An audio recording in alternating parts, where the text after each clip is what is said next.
ഈ ധാരാവി ധാരാവി അല്ല, തട്ടിക്കൂട്ട് തട്ടിക്കൂട്ടെന്ന് കേട്ടിട്ടുണ്ടോ? അങ്ങനെ ഒരു ബോട്ടിലാട്ടാണ് ഇന്ന് ഞാൻ പരിചയപ്പെടുത്തുന്നത്. എന്നാലും കാക്കയ്ക്ക് തൻകുഞ്ഞ് പൊൻകുഞ്ഞെന്ന് പറയുന്ന പോലെ ഇതെൻ്റെ പൊൻകുഞ്ഞാണ്.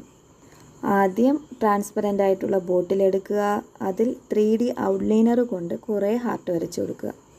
എന്നിട്ട് അത് ഫില്ല് ചെയ്ത് കൊടുക്കുക. ഞാനിവിടെ ആക്രിലിക് പെയിൻറ്റും അതുപോലെ തന്നെ ഗ്ലാസ് പെയിൻറ്റ് യൂസ് ചെയ്യുന്നുണ്ട്. ഗ്ലാസ് പെയിൻ്റ് ആണെങ്കിൽ സൂക്ഷിക്കണം, അതിനിത്തിരി കരച്ചിൽ കൂടുതലാണ്, ഓരോ സൈഡും ഉണങ്ങിയ ശേഷം മാത്രം അടുത്ത സൈഡിലോട്ട് പോവുക, ഇല്ലെങ്കിൽ സത്യമായിട്ടും പണി കിട്ടും.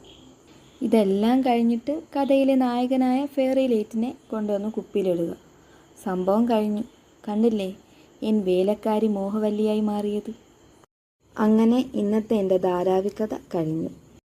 അപ്പോൾ വീഡിയോ ഇഷ്ടമായെങ്കിൽ സപ്പോർട്ട് ചെയ്യാൻ മറക്കല്ലേ. ഇൻഷാ അല്ലാ നാളെ കാണാം. ഈ ധാരാവി ധാരാവി.